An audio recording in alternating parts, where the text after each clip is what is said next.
هو انا ممكن الاقي اداة تكتب عربي جوه ادوبي بريمير برو وادوبي افتر افكتس تكون سريعة وسهلة في الاستخدام وفي نفس الوقت ما بتغلطش؟ موجودة ومحدش اتكلم عليها قبل كده.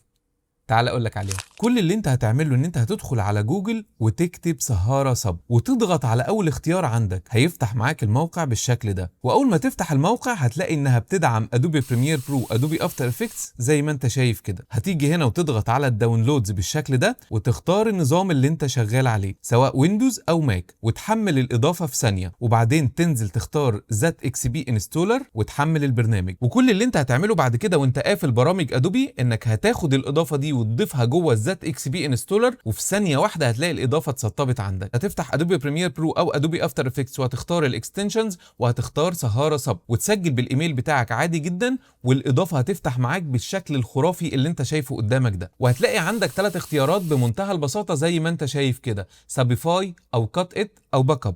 ولو عايز تعمل كابشن للفيديو بتاعك كل اللي انت هتعمله هتحدد الفيديو اللي انت عايزه وتختار من هنا كده عدد الكلمات، وهتيجي هنا على عدد الاسطر وبعد كده تضغط سابيفاي وشوف الماجيك اللي بيحصل قدامك. طيب لو عندك فيديو طويل وحابب ان انت تقطعه هتيجي تختار الكات ات وتختار الاوبشنز اللي انت عايزها من هنا، وبعد كده اضغط كات ات وشوف برضو الماجيك اللي بيحصل قدامك بمنتهى البساطه. تعال بقى معايا شوف المفاجاه اللي موجوده في الاداه دي وهي الباك اب. طيب الباك اب دي بتعمل ايه؟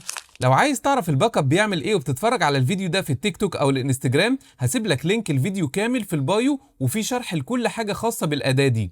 ولو انت بتتفرج على الفيديو ده في اليوتيوب شورتس هتلاقيني سايب لك لينك الفيديو تحت الفيديو ده.